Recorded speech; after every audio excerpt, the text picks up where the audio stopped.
శ్రీ మహాగణాధిపతి నమః. అటుకులు కొబ్బరి పలుకులు చిటిబెల్లము నానుపురాలు చెరుకుర సంబులు పటుతరముగా వెందుచెదు నిటలాక్షణకు గౌరీపుత్రునకు ప్రార్థన చేతును ముందుగా. ఓం శ్రీమాత్రే నమః. మేడం, ఈరోజు మిమ్మల్ని కలవడం, మీతో 4 విషయాలు మాట్లాడడం చాలా సంతోషంగా ఉంది. అయితే ఇప్పుడు మహిళా దినోత్సవం అంటున్నాం కదండి. మహిళా దినోత్సవం అసలు పూర్వ రోజుల్లో మహిళా దినోత్సవం అంటే కార్యేషు దాసి కరణేషు మంత్రి భోజేషు మాత క్షమయా ధరిత్రి అని అనేవారు. ఆ తర్వాత ఏమన్నారంటే ఎత్ర నార్యస్తు పూజ్యంతే తత్ర దేవతాహ. ఎక్కడైతే నారీమణులు పూజలు అందుకుంటారో, అంటే అగౌరవపరచకుండా అదే పూజ అందుకోవడం ఉంటారో అక్కడ దేవతలు నివసిస్తారు. అంటే ఏంటి, దేవతలు మనకి ఆశీస్సులు ఇస్తారు. ఎక్కడైతే ఆడవాళ్ళని గౌరవిస్తారో అక్కడ దేవతలు నివసిస్తారు అని మనకి సాంప్రదాయంలో ఉంది. అయితే ఈ రోజుల్లో పూర్వం నాటికి ఈనాటికి అంటే మీరు 30-40 సంవత్సరాలుగా మనము మహిళా దినోత్సవం చేసుకుంటున్నాం. దానికి ఇప్పటి పరిస్థితులకి ఏమన్నా వ్యత్యాసం గమనించారా మీరు? అంటే ఎప్పుడు వివక్షత ఉంది కాబట్టి కంప్లైంట్స్ వస్తున్నాయమ్మా. అవును. తర్వాత వాళ్ళు బాధపడుతున్నారు కాబట్టి గొంతెత్తుతున్నారు. ఒక్కొక్కసారి చాలా తీవ్రంగా చెప్తున్నారని కూడా అంటాం. కానీ బాధపడే వాళ్ళకి ఎవరైనా గిల్లుతున్నప్పుడు నొప్పి తెలిసిన వాళ్ళ అరిచే అరుపులు వేరు. మామూలుగా హాయిగా తీరుబడిగా కూర్చుని సినిమా చూస్తున్నట్టుగా సంఘాన్ని చూస్తున్న వాళ్ళ అభిప్రాయాలు వేరు. అందుకని ఈ పెయిన్ అనేది ఉంటుంది. ఒక రైటర్ గా గానీ, ఒక సంఘంలో ఉండే ఒక వ్యక్తిగా గానీ ఆ కేకలు మనకు వినపడడం లేదు అంటే అది నిజం కాదు. ఇంకోటి ఏంటంటే, మన కొడవటిగంటి కుటుంబరావు గారు చెప్పేవారనమాట, ఎప్పుడు రచయిత అనేవాళ్ళు సంఘానికి కాపలా కుక్క, అదేదో జరిగిపోతోంది అని అరుస్తూనే ఉంటారు. అలా అరవకపోతే ఏదో మీరు 5 అక్షరాలు చేయగదని రాయడం అవుతుంది. ఎప్పుడైతే ఆ బాధ్యతగా ఏదో జరుగుతోంది అంటే దార్శనికత, ఇప్పుడు జరుగుతున్న ఒక ఇన్సిడెంట్ కి 10 ఏళ్ల తర్వాత ఏం రిజల్ట్ ఉంటుంది అని ఆలోచించినప్పుడే ఒక చలం పుట్టారు. అలా మనం పెద్ద మహారచయితలు అనేవాళ్ళు ఎవరైనా కానీ వాళ్ళు ఫ్యూచర్ ని చూడగలిగారు. సో అలాంటప్పుడు మనం మాకేం సంబంధం లేదు అనుకున్నట్టు ఉండలేము. ఈ ఆ డిఫరెన్స్, ఆ ట్రీట్మెంట్ లో డిఫరెన్స్ కానీ అదన్నీ చాలా మంది ఫేస్ చేస్తున్నారు. ఇప్పుడు మీడియా వచ్చింది కాబట్టి బయటపడుతున్నాయి. ఒక రకంగా మీడియా వల్ల జరుగుతున్న ఒక రకమైన మేలు ఇది. ఎందుకంటే ఎక్కడెక్కడ ఏం జరుగుతుందో, ఎక్కడ సమస్య వస్తుందో కొంతమందికి, అందరికీ కూడా కొంచెం అవేర్నెస్ వస్తుంది. ఇలా కూడా జరుగుతుందా అని అనుకుంటున్నాం. ఎందుకంటే ఇటువంటి సమస్యలు ఉంటాయని ఇప్పుడు మన ఇంటి చుట్టుపక్కల ఉన్న వాళ్ళు తప్ప ఆ కాలంలో ఎవరికి తెలిసేవాళ్ళు కాదు. కానీ ఇప్పుడు అలా కాదు కదా. సో మనకు తెలుస్తున్నాయి. అందుకని వివక్షత లేదు, లేకపోతే వీళ్ళు చాలా సుఖపడిపోతున్నారు. అందరు ఆడవాళ్ళు ఎత్ర నారేస్తూ పూజతే అన్నట్టుగా అందరూ గౌరవంతో బతికేస్తున్నారు అని చెప్పడానికి లేదు. మనకి ఈ పొలికేకలు వినబడుతూనే ఉన్నాయి బాధతో. అందుకని తప్పకుండా ఉన్నాయమ్మా, వివక్షత లేదని నేను అనలేను. అయితే మనము స్త్రీవాదము, స్త్రీ విముక్తి అని చదువుకుంటాం. అయితే పూర్వపు రోజుల కన్నా ఈ రోజుల్లో స్త్రీలు బయటకు వస్తున్నారు, అన్ని రంగాల్లో ముందుంటున్నారు. అయితే వాళ్ళు నిజంగా ఆధునిక యుగంలో వాళ్ళు ఇక్కడ స్త్రీ స్వేచ్ఛ అని చెప్పి బయటకు వచ్చి పనులు చేసుకుంటున్నారు, మళ్ళీ ఇంటికి వెళ్ళి పనులు చేస్తున్నారు. అయితే ఈ రెండుని బ్యాలెన్స్ చేయడము ఇప్పుడు నా వ్యక్తిగతంగా అయితే వాళ్ళకి బ్యాలెన్స్ చేయడం కొంచెం కష్టం. అంటే బయట వర్క్ చూసుకోవాలి, ఇంట్లో చూసుకోవాలి. ఇంట్లో ఎలా చూస్తామో బయట వర్క్ కూడా అంతే కదా, ప్రొఫెషన్ అంతకన్నా ఎక్కువ. మరి రెండింటిని బ్యాలెన్స్ చేయడంలో ఈనాటి యువత కొంతమంది బాగుంటున్నారు. అయితే ఈ యువతకి మీరిచ్చే సందేశం ఏమిటి? అంటే నా సందేశం ఏం లేదమ్మా ప్రత్యేకంగా. వీళ్ళు తప్పకుండా ఒక విషయం ఏంటంటే, స్త్రీ ఇంత దూరం ఎదిగి ఇన్ని చేయగలదు అని ప్రూవ్ చేస్తున్నారు. ఇది అందరూ ఆశ్చర్యపడుతున్న విషయం ఒక రకంగా. ఎందుకంటే మన అటామిక్ సైన్స్ లెవెల్లో మామూలుగా వాళ్ళ ఇంట్లో ఆ లేడీస్ వాళ్ళ ఇంటర్వ్యూ విన్నప్పుడు ఎంత గౌరవం పెరిగిపోతుందంటే, ఏదో ఇంట్లో సాంబారు అవన్నీ వంటలు చేసేసి వచ్చేసి హైలీ ఇంటెలిజెంట్ లేడీస్ అని వాళ్ళు అటామిక్ సైన్స్ లెవెల్లో వాళ్ళని వాళ్ళు ప్రూవ్ చేసుకుని మనకి జరుగుతున్న అన్ని రకాల సైంటిఫిక్ ఎక్స్పెరిమెంట్స్ లోను వాళ్ళు నిలబడగలిగి చెప్తున్నారంటే వాళ్ళు పిల్లల్ని పెంచుతున్నారు, వాళ్ళ పిల్లలు చాలా బ్రహ్మాండంగా చదువుకుంటున్నారు, అలాగే ఇంట్లో కుటుంబంలో శాంతి చూసుకుంటున్నారు. At the same time office లో లైనస్ లే వాళ్ళు మామూలు అలా ఉన్నారు. చాలా మంది ఆడవాళ్ళు మనకి అలాగే కనపడుతున్నారు. అంటే వీళ్ళలో ఇంత శక్తి ఉంది. కానీ సో అన్ఫార్చునేట్ కంప్లైంట్స్ ఎందుకు వస్తున్నాయంటే వీళ్ళ శక్తిని ఎంకరేజ్ చేయడం కన్నా ఒక రకమైన వీళ్ళ మీద వీళ్ళింత మరీ ముందుకెళ్ళిపోతున్నారేమో అన్న ఆలోచన, ఆపాలని కొంత తెలిసి తెలియని ఒక సాడిస్టిక్ మెంటాలిటీ కొంతమందిలో ఉండడం వల్ల, అది ఆడవచ్చు, మగవచ్చు, కొలీగ్స్ అయి ఉండొచ్చు, ఫ్యామిలీ మెంబర్స్ అయి ఉండొచ్చు, ఎవరైనా అవ్వచ్చు, వీళ్ళకి కొన్ని అడ్లు పడుతున్నాయి. అప్పుడే వాళ్ళు అది కూడా దాటాలని వీలైనంత వరకు కంప్లైంట్ చేయకుండా ఉండాలనే నాకు తెలిసి ప్రయత్నం చేస్తారు. కానీ ఒక్కొక్కసారి వాళ్ళు చేస్తున్న అద్భుతమైన పనికి ఒకవేళ ఇవన్నీ ఈ రకమైన పించింగ్ కొంచెం బాధ కలిగిస్తే మటుకు వాళ్ళు కంప్లైంట్ చేస్తున్నారు. సో మనం దాన్ని వినాలి, అట్ ద సేమ్ టైం వాళ్ళకి స్వతంత్రం వచ్చి గౌరవిస్తున్న ఆ వ్యక్తుల్ని కూడా మనం తప్పకుండా గౌరవించాలి. అది నా ఉద్దేశం. బాగుంది మేడం. అయితే నేడు కుటుంబ వ్యవస్థ కానీ వివాహ వ్యవస్థ కానీ పూర్వపు రోజులంతగా కుటుంబ వ్యవస్థ దెబ్బతింది, వివాహ వ్యవస్థ కూడా దెబ్బతింది. ఎందుకంటే 4 రోజులు కలిసి ఉంటున్నారు, అవును, బ్రేకప్ అంటున్నారు, ఇంకా ఏమో రకరకాల రీజన్స్ చెప్తున్నారు. ఏదైతేనే వివాహ వ్యవస్థ అయితే దెబ్బతింది మంది, కుటుంబ వ్యవస్థ కూడా అంతే. దీనికి ముఖ్య కారణం అసలు ఏమంటారు మేడం? నాకు తెలిసి ఏంటంటేనండి, ఒకప్పుడు మనిషి కన్నా స్థానానికి గౌరవం ఇచ్చేవాళ్ళు. ఇప్పుడు భర్త అనేది అంటే ఒక చీఫ్ మినిస్టర్ గారు ఉన్నారు, వారు ఒక సింహాసనం దగ్గరికి వచ్చినప్పుడు అక్కడ కూర్చున్న ఆయన ఎఫిషియెంటా ఇన్ఎఫిషియెంటా ఎవరికి అనవసరం, ఆ వ్యక్తి అక్కడ ఉన్నారు కాబట్టి ఆయనకు కొన్ని ప్రోటోకాల్స్ ఉంటాయి. సో అతను వస్తే చీఫ్ మినిస్టర్ గారు మీకు లోపల ఎంత కోపం ఉన్నా ఉండుండొచ్చు, నిలబడాలి, నమస్కారం చేయాలి, రిసీవ్ చేసుకోవాలి. ఇవన్నీ ఒక ఇది స్థానానికి వచ్చిన మర్యాద. వ్యక్తి ఎవరైనా ఉండొచ్చు అక్కడ కూర్చున్న వ్యక్తి. ఇది నాకు తెలిసిన పద్ధతిలో ఇది పాతకాలంలో ఇది ఎక్కువ ఉండేది. అందుకని ఆ స్థానం ఇప్పుడు మామగారు వారే ఎలాంటి వారైనా ఉండొచ్చు, అసలు ఆస్తులు ఇవ్వకపోవచ్చు, కంప్లైంట్స్ ఉండొచ్చు వాళ్ళ మీద, జీవితంలో ఎన్నన్నా ఉండొచ్చు, కానీ వారు వచ్చినప్పుడు లేచి నిలబడాలి, లేకపోతే ఏదో కాళ్ళకి దండం పెట్టాలి. ఇలాంటివి ఏవో చిన్న చిన్న ప్రోటోకాల్స్ అన్ని అవి ఆ స్థానానికి ఇంపార్టెన్స్ ఇచ్చి జరిగేవి కాబట్టి చాలా విషయాలు బయటకు రాకుండా మేనేజ్ అయిపోయాయి. ఇప్పుడు మోడర్న్ గా అంటే కొంత సఫరింగ్ చూసి, అంటే మనం అమ్మలు అత్తగారులు వీళ్ళందరూ పడ్డ సఫరింగ్ మనం గమనించినప్పుడు ఆడపిల్లలుకి వాళ్ళేం తెలివి తక్కువ వాళ్ళు కారు, బాగా గమనిస్తున్నారు, ఏం జరుగుతుందో అర్థం చేసుకుంటున్నారు, ఎందుకు వీళ్ళంత మంచి వాళ్ళు కూడా సఫర్ అవుతున్నారు, ఏ కారణం వల్ల వీళ్ళని అణిచిపెట్టారు, ఇంత తెలివిగల వాళ్ళకి అసలు ఎందుకని గుర్తింపు కూడా లేదు అన్న ఆలోచనలు ఇప్పుడు యంగ్ జనరేషన్ లోకి వచ్చేసాయి. వచ్చినప్పుడు వీళ్ళు క్వశ్చన్ చేస్తున్నారు.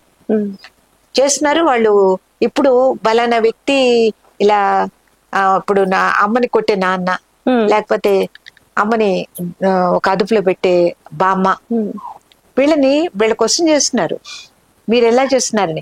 అందుకని ఏం చేస్తున్నారు, ఒక కవిత రాసింది శ్రీవాదంలో, వంటిల్లంతా అమ్మదే కానీ ఆ వంటింట్లో గిన్నెల మీద మాత్రం నాన్న పేరే ఉంటుంది.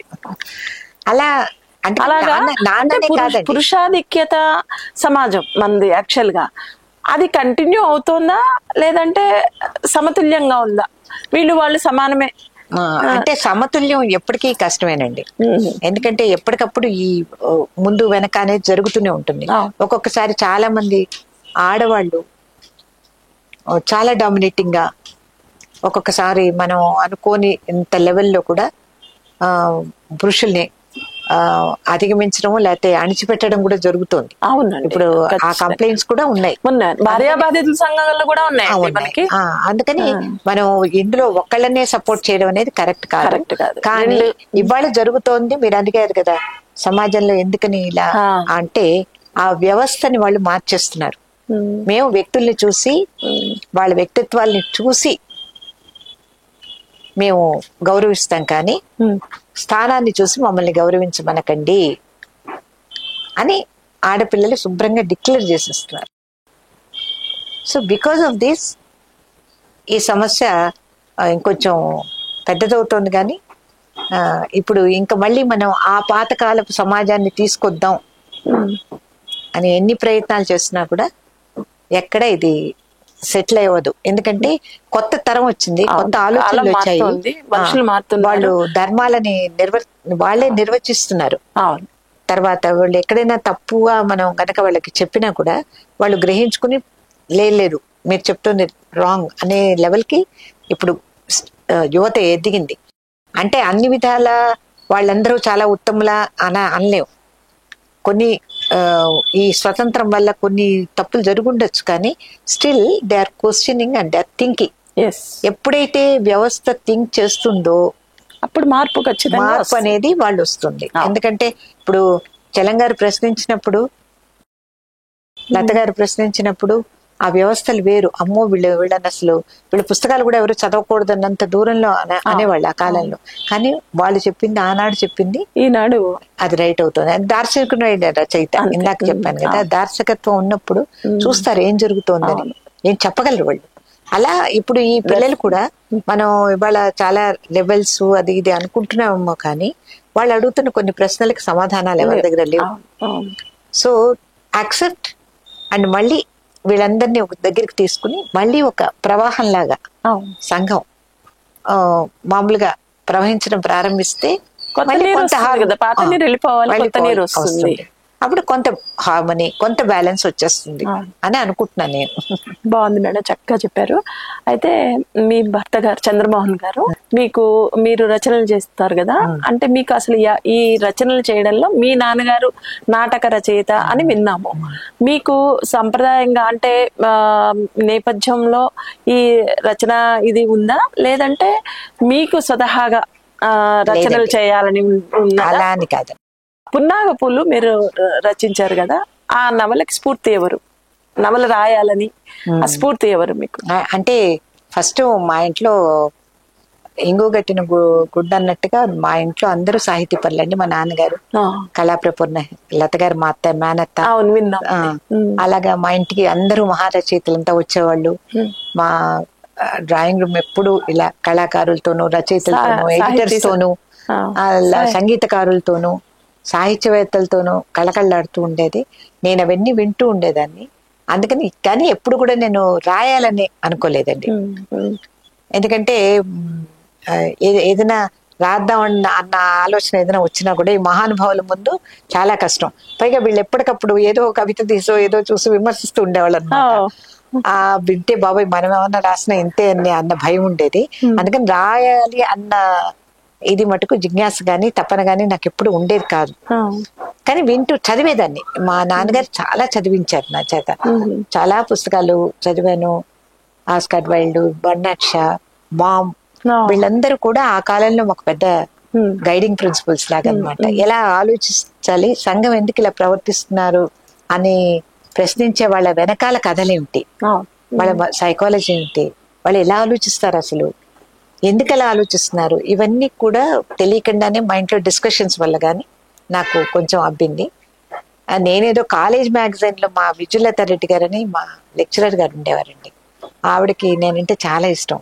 నువ్వు ఎప్పటికైనా పెద్ద రచయిత అవుతా ఉంటుండేది అనమాట. ఎందుకంటే ఏవో నేను ఆర్టికల్స్ అవి రాస్తే, సార్ కాలేజ్ మ్యాగజైన్స్ కి రాసిన కథ నేను ఇవ్వలేకపోయాను, జ్వరం వచ్చి. సరే అది అలా నాన్నగారు టేబుల్ మీద ఉంది. విద్వాన్ విశ్వం గారు వచ్చారు మా ఇంటికి. వచ్చినప్పుడు ఆయన చూసి ఏమిటి ఏదో కథలాగా ఉందంటే మా అమ్మాయి లిఖించిందని మా నాన్నగారు జోక్ వేశారు అనమాట. వేస్తే ఆయన అది సైలెంట్ గా తీసుకెళ్లిపోయి పబ్లిష్ చేసి పుస్తకం తీసుకొచ్చి నా చేతికి ఇచ్చారు. అలా వచ్చింది నా కథ బయటికి ముందు. అందుకని 100% నేనుగా రచయితని అయిపోవాలని ఏం అనుకోలేదండి. తర్వాత ఆయనే ఇంకా నన్ను ఆపకుండా అడిగి ప్రోత్సహించారు. అడిగినప్పుడల్లా రాసేదాన్ని. నాకు అది ప్రిన్సిపల్ గా పెట్టుకున్నా, అడగకుండా రాయను అని. అప్పటికి ఎప్పుడనమాట. ఎందుకంటే నాకు తెలుసు కదా మనం బోల్డ్ కథలు రాసేసి పంపించేస్తుంటే వాళ్ళని చూసి చూడకుండా చెత్త కుప్పల్లో పడేస్తారు, అలాంటివన్నీ జరుగుతాయని.